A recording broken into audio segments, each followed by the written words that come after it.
and stuff there. I waited for the orb for legitimately no good reason.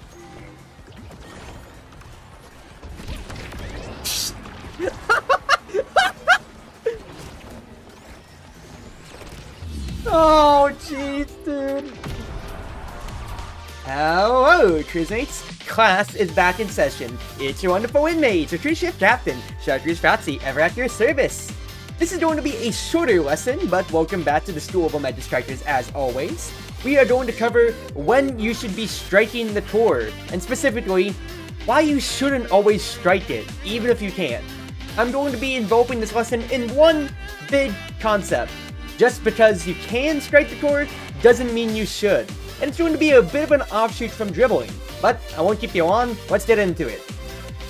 Dribbling, as taught previously in the School of Magic Strikers, is a stalling tactic that lets you get your abilities back off cooldown or your fellow forward to open up the passing lanes. But that's exactly it, it stalls. Knowing when to actually stop stalling and striking the core forwards is the exact key to your plays, and making sure that you always retain core control and can feed passes to each other from one side of the field to another.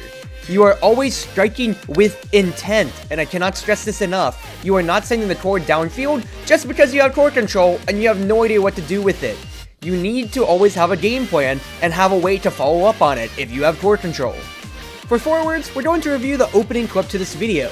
Exactly like dribbling, when you are waiting to strike, it's for either your fellow forward to find a good passing lane, or for the enemy to move out of position and give you that lane themselves. It is all about just mind gaming them and letting your patience pay off through ability use or teammates. My entire mindset in this play is to defend the goal mouth. Rune, I want him to do his job as the goalie and defend the goal itself. My job as the forward is to prevent it from going any further past the goal mouth. Look at my positioning right here. I am getting in front of the core since it's coming to a dead stop with no momentum in the bottom left of the field.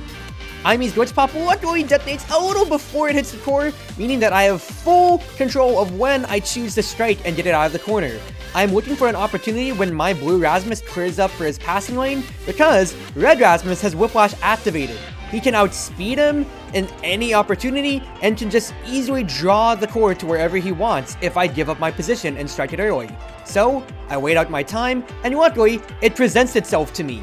Rasmus tries to challenge me because he has Whiplash Strike, and he falls right into my dash punch. I get a free kill on him, all because he got a little impatient and tried to make a play. Although it's not a bad idea in concept to challenge my 1 strike with his 2 strike Whiplash recast, fact is, his position at the midfield was man-marking Blue Rasmus and shutting him down from making a play, because he has Core Flip, and crucially, controls the entire top half of the map. Red Rasmus overlaps with me, who has a hard force in Dash Punch. I Dash Punch, KO him, and now, thanks to my patience, I can easily just pass up through Blue Rasmus, and, with our Rune's help, we just convert our 3v2 striker advantage, all without even needing to burn the Core Flip. All thanks to just me waiting out the play and letting the opponents make the mistake themselves of getting out of position. A striker KO translates to 12 seconds of ruining the enemy's entire game plan. Don't waste a single moment of this advantage by mindlessly striking. Wait out your opportunity and see what passing lanes translate to win conditions. Pay close attention to my positioning as Rasmus here once I KO my counterpart. I use Pendulum Swing to help Drekar hard force the core in after his core flip, then move up to the top half of the pitch where nobody's located. Aimi's Cyber Swipe can only cover one half of the map, meaning I get core control all to myself at the top half and choose when to strike. Do I put it at the top right in their goal mouth for pressure, or pass back down to Drek? Neither play, actually. Look at my cooldowns. I cannot make a play by myself. If I put it at the top right, Vice gets it for free, our offensive play is done. And Aimi is standing in front of Drekar, man-marking him with Core Flip. The only play is not to play and wait for them to miss position or my passing lane to open up. Crucially, Aimi not only burns glitch pops as she has no more abilities, but she moves away to the goal mouth. Instead of standing in front of Drekar, now she's moved to where Vice is and they're both overlapping the same position. Drekar now has priority over the core if I pass to his lane, and he has an easy through ball because nobody is covering him. We get an easy free goal just due to me waiting 2 seconds for the enemies to misposition themselves. We got the passing lane, all due to waiting to strike. Striking with intent is what separates good goalies from great goalies, and this extends to forwards as well. Not every hit on the core will be a fast one, and sometimes the core will just naturally slow down on its own, off to its own devices in a corner, or just from nobody having a good position in the field. This is your opportunity to slow down your pace, take stock of where everybody is on the pitch, and find that opportunity for when your abilities are up to land the golden angle, or wait for your enemies to just make a mistake in positioning and allow your own forwards to retain core control and score an easy goal. So let's watch this clip back again, focusing in on Rune and Kai goalies, seeing how they're able to effortlessly clear the ball without even using an ability when it falls underneath their core control. Aimi's able to put Rasmus out of position with Glitch Pop, giving Kai full core control. He dribbles up to the very corner, and then he assesses his options. Kai has bought himself one free strike thanks to his dribble, but now is that strike with intent. Where is he going to clear the core to, or do we stall the core to? He'd like to pass to Aimi, but she's walled off by me at the top half of the pitch as Juliet, and our blue Rasmus, who's keeping her man marked at the middle. As such, the only clear lane that Kai can send the core to is where nobody is, at the very bottom corner of his goal mouth. Predictably so, Blue Rasmus goes to answer it, and I whiff my Flame Fury at the goal to stun, but this is a big play, because with Blue Rasmus dragged from the middle marking Aimi to the bottom half of the pitch, she is now clear of a passing lane. Kai has gone from pressured in a 2v1 situation to clearing the core all the way from one side of the pitch to another. Kai to Aimi, Aimi to Red Rasmus, and Red Rasmus in a free 1v1 with Rune goalie, from one side of the pitch to another. Thanks to a good whiplash play, Red Rasmus is able to get the goal lock, and now both sides of the field are open. He tries to make a play with Pendulum Swing just like Blue Rasmus, but also whiffs, so now it's Rune's turn to stall. Now I need this lesson to be known to all forwards if you're trying to defend as a second layer to your goalie.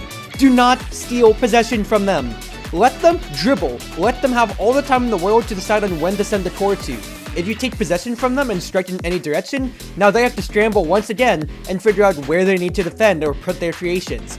I am acting as a wall to Aimi, so that way if she ever gets the core, I just wall her out with a second strike. She never gets the ball, and now Rune gets to stall and wait out for a passing lane to open up, or if needed, if our Rasmus can't get past theirs, he can send to me, so I can try to clear a passing lane. He does commit to this once our Rasmus stays at the midfield, so I try to set up for a good Flame Fury here. Now look at where both Rasmuses are. They're covering the midfield position. The main thing here is that we are trying to find a through ball with me, with marking out Aimi. If I'm able to keep her out of the equation, just by way of a Flame Fury or even just a simple strike that keeps out of her range, I get it to Rasmus, he has burst, and it's just a 1v1 with Kai. I whiff though, but the crucial thing is that Rune is still able to pick it up with his stalling because he does have his banish, he has a creation to keep the other Rasmus walled out, and at the very least, we get a complete rerun of the past situation.